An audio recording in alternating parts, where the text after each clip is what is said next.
సిద్దిపేట జిల్లా గజ్వేల్ నియోజకవర్గ వ్యాప్తంగా ఈదురుగాలులతో కూడిన భారీ వర్షం కురిసింది.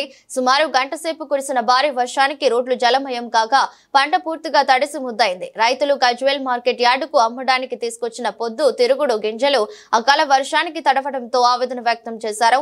పొద్దు తిరుగుడు గింజలను బయట అమ్ముకుంటే గిట్టుబాటు ధర లేకపోవడంతో గజ్వేల్ మార్కెట్ యార్డుకు తీసుకొస్తే వారం గడుస్తున్నా కాంటా కాలేదని రైతులు వాపోయారు. దీంతో అకాల వర్షాలతో పూర్తిగా తడిసి ముద్దైనట్టు తెలిపారు. అధికారులు వెంటనే గింజలను కొని తమకు న్యాయం చేయాలని కోరుతున్నారు. రాయపల్ మండల్ చిమ్మక్పల్లి విలేజ్. మేము సన్ఫ్లవర్ గత 5 సంవత్సరాల నుంచి ప్రత్యామ్నాయ పంట ప్రయత్నించాలని కేసీఆర్ చెప్పినప్పటి నుంచి సన్ఫ్లవర్కు అలవాటు పడ్డాము.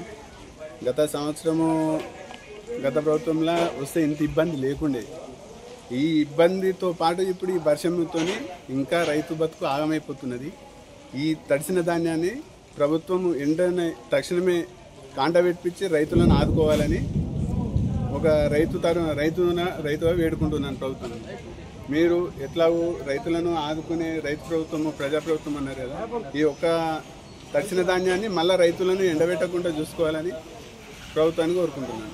మరి పండగ ముందు నుంచి ఎప్పుడు మార్కెట్ ఓపెన్ అవుతుంది ఎప్పుడు ఓపెన్ అవుతుందని చూడంగా మార్కెట్ ఓపెన్ అయ్యి నెల 15 రోజులు అవుతున్నది. 300 టోకెన్ దాకా వచ్చింది. ఒక 100-150 రైతులది పోవచ్చు. మేము తీసుకొచ్చి 15 రోజులు అవుతున్నది ధాన్యం తీసుకొచ్చి.